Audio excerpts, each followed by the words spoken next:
इससे पहले तुम लोग को महाजनपद पूरा कंप्लीट करवा दिए थे। पूरा नहीं, वहीं तक। अच्छा, महाजनपद कितना होता है? 16। महाजनपद कितना होता है? 16 होता है ना। बताए नहीं थे कि महाजनपद 16 होता है। मल्ल होता है, उसमें मगध होता है, अवंती होता है, ये सब नहीं बताए थे? सारा का लिस्ट दिए थे, तुम लोग शायद लिखी नहीं होगी। हाँ, यहाँ पे ठीक है, लिस्ट जो है सारा का दिए थे, जिसमें से तुमरा क्या बोलता है उसको, महाजनपद बताए थे, उसका राजधानी बताए थे कहाँ कहाँ पड़ता है, ये सब सारा चीज बताया हुआ है। और जो अभी के समय में वो कौन सा जगह में है वो चीज भी उसमें दिया हुआ रहता है। जैसे मेरा मगध था, मगध मेरा अभी के समय में जहाँ पे मेरा गया और पटना है वहां पे मेरा मगध था। ठीक है, मगध का राजधानी मेरा कहाँ था? राजगीर या तो गिरिवज्र, ये सब लिखवाए थे। ठीक है, चलो इसके बाद महाजनपद बस 16 होता है, ये याद कर लेना है। बाकी बात लिस्ट हम तुम लोग को आज फिर से दिखा देंगे। ठीक है, वो हाँ वो लिस्ट से आज लिखा भी देंगे, तुम लोग लिख लेना। ठीक है, और जो है आज तुम लोग को वही महाजनपद में से जो महाजनपद तुम लोग को पढ़ना है, जिसका नाम है मगध महाजनपद, मगध साम्राज्य। क्या है? जैसे राज्य मेरे पास 28 राज्य है, 28 राज्य है ना, उसमें से अभी मान लो कोई एक शक्तिशाली राज्य है। ठीक है, तो वही उस टाइम में एक शक्तिशाली जो महाजनपद था, अभी हम जिसको राज्य बोलते हैं उसको प्राचीन काल में महाजनपद बोला जाता था। क्या बोला जाता था? महाजनपद। और वही महाजनपद में जो सबसे शक्तिशाली महाजनपद था वो हमारा था मगध महाजनपद। कौन सा था? मगध। ठीक है, तो आज मगध साम्राज्य को पढ़ेंगे। ठीक है, और ये मगध साम्राज्य एक दिन नहीं, 2 दिन नहीं, ये लगभग 3 से 4 दिन इसका क्लास चलेगा। चलो अब यहाँ आगे समझते हैं। देखो मगध साम्राज्य में सबसे पहले हम लोग कुछ भी पढ़ें। ठीक है, देखो यही है हमारा मगध। सबसे पहले देख लो मगध कहाँ था। ये हमारा भारत है ना, और ये वाला जो एरिया है ना, ये है हमारा मगध। बिहार यहाँ पे नहीं है, बिहार मेरा ये आधा बिहार में था। गया पटना जहाँ पे है ना, वहां तक ये फैला हुआ था। ठीक है, मगध। उसके बाद ये धीरे धीरे धीरे धीरे और ये फैलते गया। ठीक है, धीरे धीरे ये क्या हुआ, फैलते गया। और एक समय ऐसा आया जब इसका चरम उत्कर्ष का मतलब टाइम पीरियड माना जाता है। देखो चरम मतलब क्या हुआ कि जब ये बहुत ज्यादा विकसित हुआ। जैसे भारत के बारे में अभी कोई पूछ ले तो भारत में बहुत सा कानून आया, बहुत सा कानून गया। ठीक है, और बहुत से ऐसे प्रधानमंत्री आए जो भारत के लिए बहुत कुछ किए, और बहुत से ऐसे प्रधानमंत्री आए जो भारत के लिए कुछ नहीं किए। ठीक है, मतलब बिल्कुल ना के बराबर किए। लेकिन जो इसमें एक ऐसा शासक था, एक ऐसा वंश था जो बिल्कुल मगध साम्राज्य को पूरा भारत तक फैला दिए थे। ठीक है, ये भी यहां तक देख रहे हो तुम लोग, इसको जो है ना पूरा बिल्कुल यहां तक फैला दिया था मगध साम्राज्य। पूरा मगध के नाम से जाना जाता था, और वो था मौर्य वंश। ठीक है, मौर्य वंश का पहला राजा था चंद्रगुप्त मौर्य। ठीक है, उसके बारे में भी बताएंगे, बहुत लंबा कहानी है उनका। ठीक है, अब देखो कोई भी चीज पढ़ेंगे तो सबसे पहले जब मगध साम्राज्य तुम लोग को खत्म करेंगे, उसके बाद पढ़ाएंगे तुम लोग को बौद्ध धर्म के बारे में। बौद्ध धर्म, जैन धर्म। ठीक है, बौद्ध धर्म और जैन धर्म पढ़ाएंगे। तो मगध में क्या था, मगध में हमारा बौद्ध धर्म भी चल रहा था, और यहाँ पे बहुत सारे राजा लोग आके मतलब शासन भी कर रहे थे। उसी दौरान जैसे मान लो हम एक चीज तुम लोग से पूछते हैं, सबसे पहले समझो, हम जो बोलने के लिए चाह रहे हैं उसको समझो। जैसे हम बोले कि मान लो हम आज के दिन में डेट कर गए। ठीक है, और जो मेरे 12 तारीख 12वां महीना 2024, चलो यहाँ देखो क्या है कि मान लो हम आज के दिन में डेट कर गए और मेरा जो लड़का है, बेटा है नहीं, ठीक है, मान लो रहेगा, मेरा जो लड़का है उनका बेटा 2040 में वो क्या करेगा, अपना बेटा को बताएगा। मेरा बेटा का इतनी जल्दी बेटा हो जाएगा? नहीं, 2050 में, कहीं मेरा बेटा का बेटा जन्मना है। ठीक है, तो थोड़ा टाइम लगेगा। ठीक है, तो 2050 में वो अपना साथी के साथ कहेगा कि मेरा जो दादाजी था, ठीक है, मतलब मेरा दादाजी का समकालीन था, मेरा दादाजी का समकालीन था नरेंद्र मोदी। देखो समकालीन, यही चीज समझाने के लिए चाह रहे हैं। समकालीन का मतलब हुआ कि मेरे समय में वो भी थे, मेरे समय में वो भी थे। अच्छा, हम पूछेंगे कि हमारे दादाजी के समय कौन प्रधानमंत्री थे? जो भी रहे, इंदिरा गांधी, पंडित जवाहरलाल नेहरू, जो रहे उनका नाम आएगा। तो हम इंदिरा गांधी या तो फिर पंडित जवाहरलाल नेहरू को क्या बोलेंगे? वो मेरे दादाजी के समकालीन थे। आगे समझ में? अब कुछ समझ में आया? चलो, तो समकालीन समझ गए, ठीक है। अब देखो, बुद्ध के बारे में थोड़ा सा जानते हैं। क्या हुआ? अब देखो, थोड़ा बुद्ध के बारे में जान लेते हैं। बुद्ध के समकालीन शासक, बुद्ध के समकालीन शासक गौतम बुद्ध, भगवान बुद्ध जिसको बोलते हैं, गौतम बुद्ध जब थे तो उस टाइम मगध के शासक कौन थे? बताओ, उस टाइम मगध के शासक कौन थे? तो लिखना बिंबसार। कौन है? बिंबसार।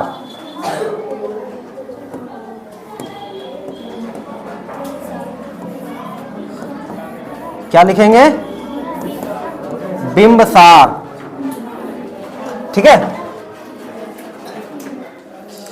देखो, ठीक है, क्या था क्वेश्चन कि बुद्ध के समकालीन मगध के शासक कौन थे? मगध जो सबसे बड़ा, जो सबसे शक्तिशाली महाजनपद था, कौन थे उस टाइम?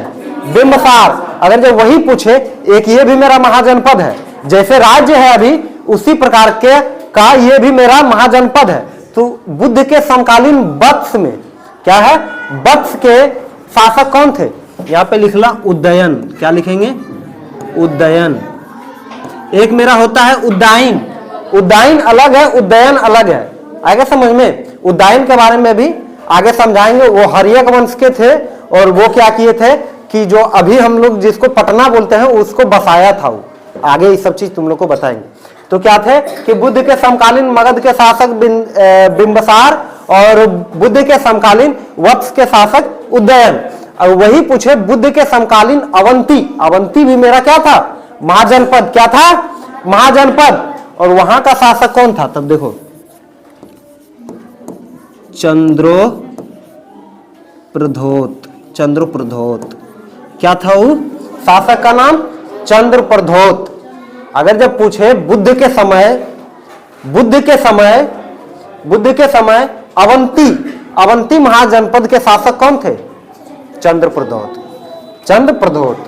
ठीक है। अब देखो, कोसल भी मेरा महाजनपद है। बुद्ध के समय कोसल के शासक कौन थे? बुद्ध के समय कोसल के शासक कौन थे? लिखना प्रसेनजीत। कौन थे? प्रसेनजीत।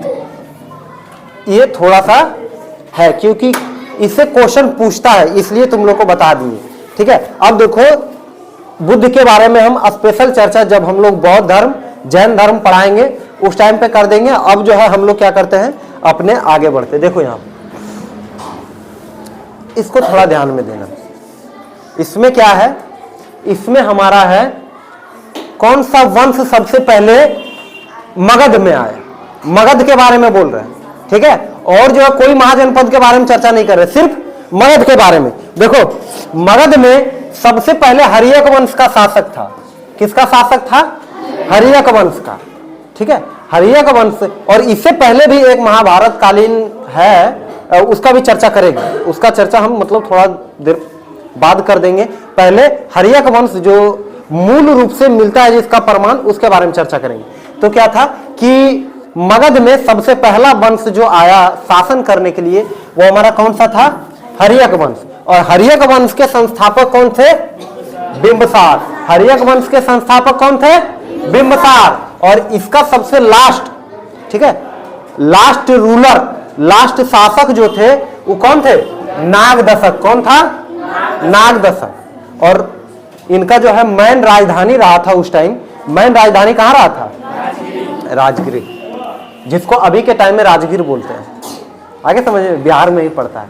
आगे समझिए, उसके बाद हर्यक वंश जैसे ही खत्म हुआ, जैसे नाग दशक को मारा था शिशुनाग, नाग दशक को मारा था शिशुनाग, तो फिर शिशुनाग अपना वंश स्थापित कर दिया।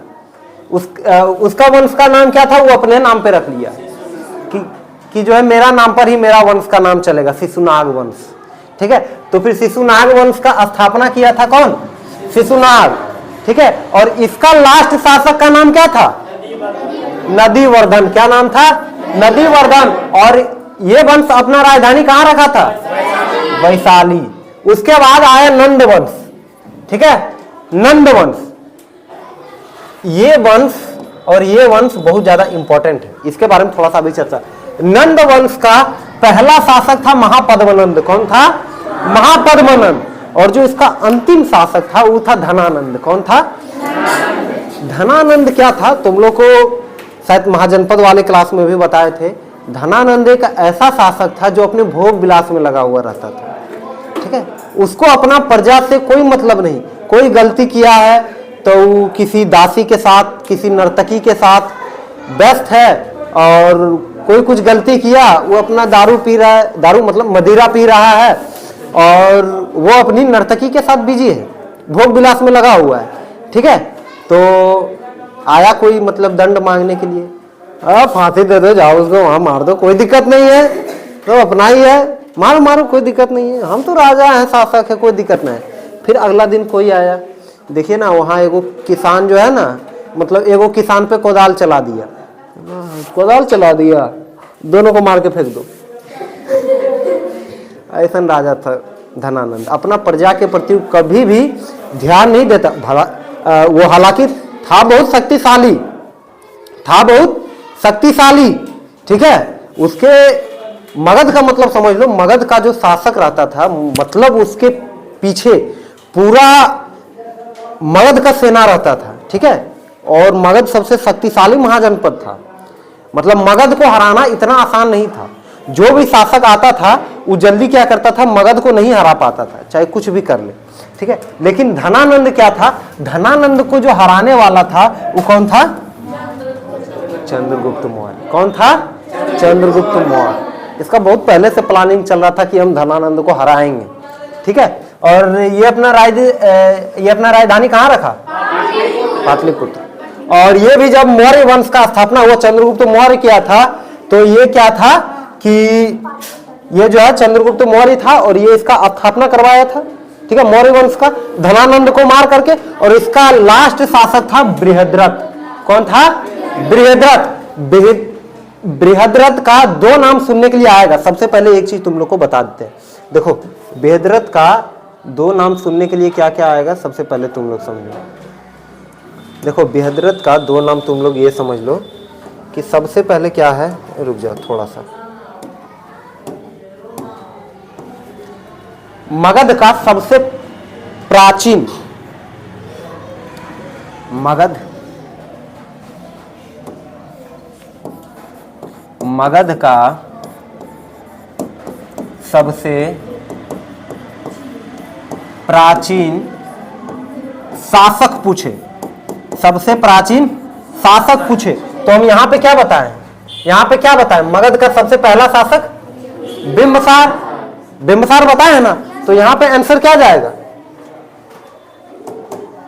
यहां पे आंसर क्या जाएगा, मगध बिंबिसार। लेकिन नहीं, अगर जब क्वेश्चन में तुमको बृहद्रथ मिले, ठीक है, बृहद्रथ मिले, तब इसको टिक लगाना है। अब जो है तुम लोग का दिमाग में आता होगा कि बृहद्रथ तो मेरा यहां पे है, मेरा ये है बृहद्रथ, ये तो इतना सब शासक के बाद आया, तो ये सबसे पहले, ये बृहद्रथ अलग है और ये बृहद्रथ क्या है, अलग है। ये बृहद्रथ मेरा क्या था, महाभारत काल में ही था। क्या था, महाभारत काल का ये बृहद्रथ है। महाभारत में काल क्या है, एगो तुम लोग कहानी शायद महाभारत देखे होगे तब तुम लोग को पता होगा। बृहद्रथ का एक बेटा था, जिसका नाम था, बेटा था या भाई था उतना याद नहीं है, उसका नाम था जरासंध। क्या नाम था, जरासंध। और भीम जो है जरासंध से युद्ध करता है मल्ल में। कहां करता है, मल्ल में। तो उस हिसाब से देखें तो मगध का सबसे प्राचीन शासक कौन हुआ, बृहद्रथ। बृहद्रथ का ही बेटा है जरासंध। ठीक है। और वही जरासंध, इसका जरासंध क्या है, जरासंध।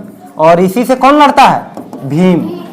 कहां लड़ता है, मल्ल में। कहां लड़ता है, मल्ल में, ठीक है। तो क्वेश्चन अगर जब ऐसा है कि मगध का सबसे प्राचीन शासक और ऑप्शन में बृहद्रथ मिले, तो बिंबिसार को नहीं मारना है, बृहद्रथ को मारना है, ठीक है। मारना मतलब टिक मारना है। उसके बाद क्या करना है, अगर जब बृहद्रथ नहीं रहे तब हमको किसको मारना है, बिंबिसार को। अच्छा, ये वाला बृहद्रथ और ये वाला बृहद्रथ दोनों एक है क्या, नहीं, ये अलग है।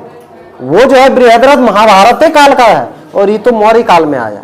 आगे समझ में, चलो ये बृहद्रथ हो गया। और ये भी अपना राजधानी कहाँ रखा, पाटलिपुत्र। उसके बाद फिर आया बृहद्रथ, जो कि उतना नाकारा शासक था, मतलब उतना योग्य शासक नहीं था, निकम्मा शासक था, तो उसको मार दिया ही पुष्यमित्र। कौन मारा, पुष्यमित्र। ये अपना वंश फिर स्थापना किया, शुंग वंश। और इसका लास्ट शासक था देवभूति। ये अपना राजधानी रखा विदिशा। उसके बाद फिर आया कर्ण वंश। कर्ण वंश का पहला शासक था मेरा वासुदेव। इसका लास्ट शासक था सुशर्मा और ये अपना राजधानी रखा पाटलिपुत्र। उसके बाद फिर मेरा आया सातवाहन वंश। ये इंपॉर्टेंट है, ठीक है। सातवाहन वंश का पहला शासक है मेरा सिमुक और इसका लास्ट शासक है पुलमावी तृतीय। ये अपना राजधानी कहाँ रखा, प्रतिष्ठान। यहां तक क्लियर है। चलो ये हो गया। उसके बाद अब देखो थोड़ा सा इसके ऊपर चर्चा कर लेते हैं। जब मगध था,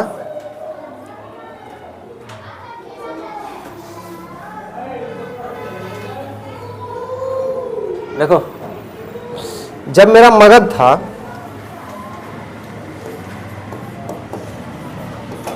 ये मेरा मगध है।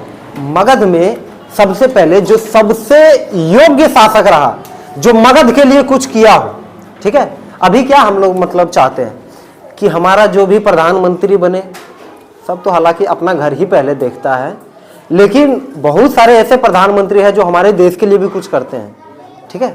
जो हमारा देश को एक्सपेंड करे, ऐसा करे कि पाकिस्तान को हड़प के अपना मिला ले, नहीं मजा आ जाएगा। ओह, मतलब जो पहले था वही मिल गया, मतलब पाकिस्तानियों को उसका औकात पता चल जाएगा।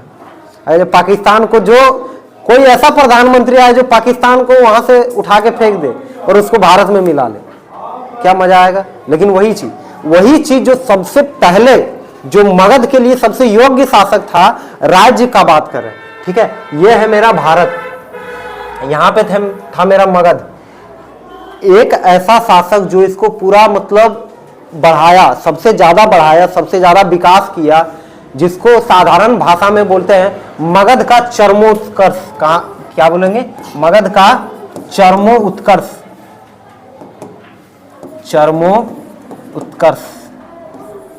चरमोत्कर्ष मतलब मगध का विकास सबसे ज्यादा किस शासक के काल में हुआ, तो लिखना चंद्रगुप्त मौर्य। क्या था, चंद्रगुप्त मौर्य, या तो लिखो मौर्य वंश के काल में। क्या वो मौर्य काल में, कौन सा काल में, मौर्य काल में। और सबसे ज्यादा कौन शासक किया था, चंद्रगुप्त मौर्य। आगे समझ में, चलो ये हो गया क्लियर। उसके बाद अब यहाँ पे तुम लोग थोड़ा सा ध्यान देना, ठीक है।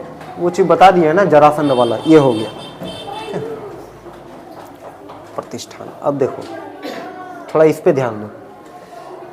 मगध मेरा कहाँ पे था, ये यहां से था, धीरे धीरे बढ़ते ये पूरा मतलब लगभग भारत पे वो अपना आधिपत्य जमा लिया, ठीक है। लगभग पूरा भारत पे वो अपना आधिपत्य जमा लिया।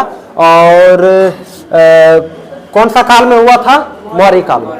अब देखो इसमें एक चीज और तुम लोग ध्यान देना, क्या देना, देखो एक यहां पे तुम लोग को आता है सातवाहन वंश। कौन आता है, सातवाहन वंश। देखो यहाँ पे दिख रहा है तुम लोग को 7 नंबर में, देखो सातवाहन वंश दिख रहा है यहाँ पे 7 नंबर में सातवाहन वंश दिख रहा है। देखो क्या है, सातवाहन वंश क्या था कि सातवाहन वंश थोड़ा इंपॉर्टेंट इसलिए है क्योंकि सबसे पहले ये हमारा, मान लो यहाँ पे है मेरा मौर्य, क्या है, यहाँ पे मेरा मौर्य काल है और ये है मेरा उत्तर साइड। कौन सा साइड है, ये मेरा उत्तर साइड, ठीक है, उत्तर साइड। और दक्षिण भारत नीचे के साइड मौर्य के बाद, किसके बाद, मौर्य के बाद 2 शासक आए, मौर्य का उत्तराधिकारी मान लो, ठीक है। मौर्य के बाद दो शासक आए, ठीक है। मौर्य के बाद दो शासक आए। सबसे पहले क्या था? नॉर्थ इंडिया, ठीक है। नॉर्थ इंडिया क्या था? नॉर्थ इंडिया मतलब उत्तरी अमेरिका। उसके बाद दूसरा था मेरा साउथ इंडिया। क्या था मेरा? South India. नॉर्थ इंडिया में जो आया वो था हमारा ये वंश, देखो वो था हमारा ये वंश, शुंग वंश। कौन सा था? शुंग वंश। नॉर्थ इंडिया में मेरा कौन सा वंश आया था? शुंग वंश। और जो हमारा साउथ इंडिया में आया वो हमारा कौन सा वंश था? सातवाहन वंश। उसके बाद फिर शुंग वंश के बाद उत्तरी साइड में ही, उत्तर का साइड में ही, इधर के साइड में फिर मेरा कर्ण वंश आया। देखो है ना यहाँ पे कर्ण वंश। इसके बाद फिर मेरा कर्ण वंश आया। यहां तक समझ गए हो?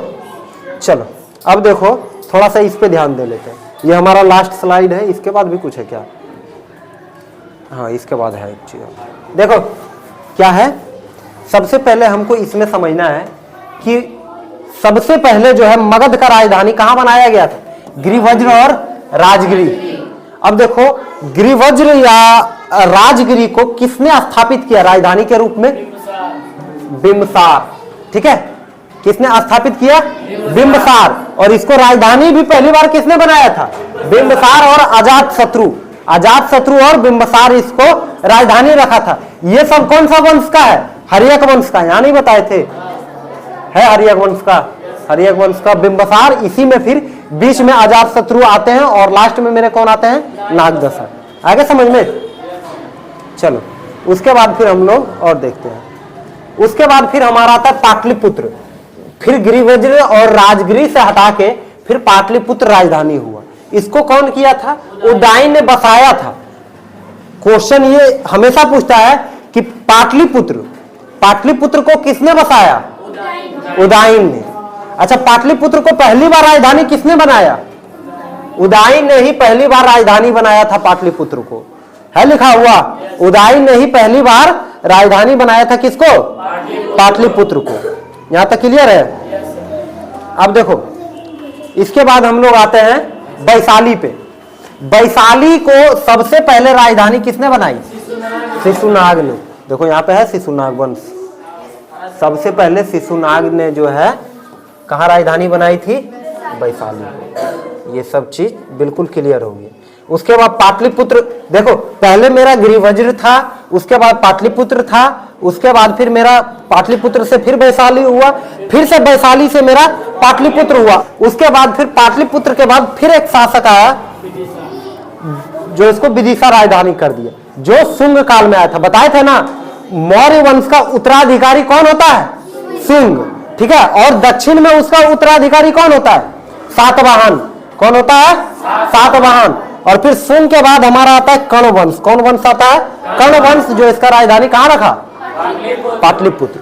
विदिशा के बाद फिर पाटलिपुत्र। उसके बाद सातवाहन जो नॉर्थ, ये क्या बोलते हैं, साउथ साइड में था, वो अपना राजधानी रखता है प्रतिष्ठान। वो नीचे के साइड में, साउथ के साइड में ही प्रतिष्ठान पड़ता है, वहीं पे इसका राजधानी रखता है। आगे समझ में ये? चलो यहां तक क्लियर है। अब थोड़ा इसके बारे में हम लोग समझ लेते हैं, ठीक है। देखो सबसे पहले हम लोग क्या जानेंगे? पाटलिपुत्र के बारे में। ये बहुत इंपॉर्टेंट स्लाइड है, इसको तुम लोग थोड़ा अच्छा से देखना और अच्छा से समझना, ठीक है। देखो सबसे पहले ये चीज तुम लोग को एक बार और बताए थे, पाटलिपुत्र का सबसे पुराना नाम क्या है?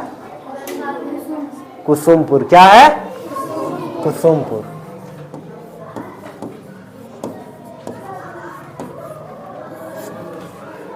स्थिति कहां है? ये कहां पे स्थित है? गंगा और सोन नदी का दोआब में। गंगा सोन नदी के दोआब में। सोन नदी के दोआब में। ये चीज इंपॉर्टेंट है, ठीक है। ये सब चीज पे दिमाग। पाटलिपुत्र को किसने बसाया? पाटलिपुत्र को किसने बसाया? नहीं, आप देखो लिखा है पाटलिपुत्र को किसने बसाया? उदयन। कौन बसाया? उदयन।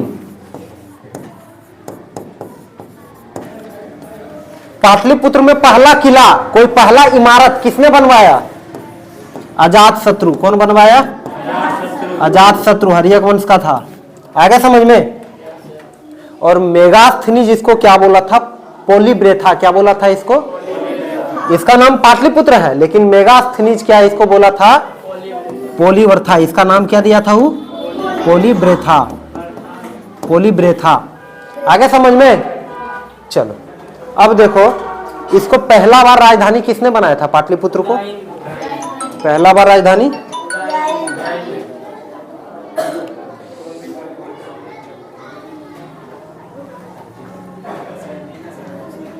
गरीब आदमी के फोन में कॉल आता है। कहाँ पे थे? यहाँ पे थे। क्या बोले? पहली बार राजधानी इसको किसने बनाया था? उसके बाद फिर पहली बार उदायन, उसके बाद कालाशोक, उसके बाद कण्वंश। आगे समझ में।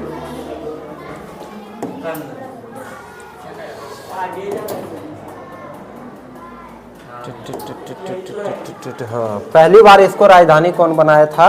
उदायन। उदायन। इसको राजधानी कौन कौन सा वंश का बनाया था?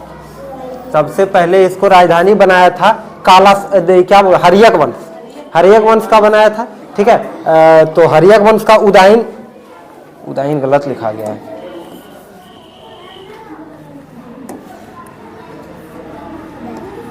उदायन। उसके बाद हर्यक वंश के बाद कौन बनाया था? कालाशोक बनाया था।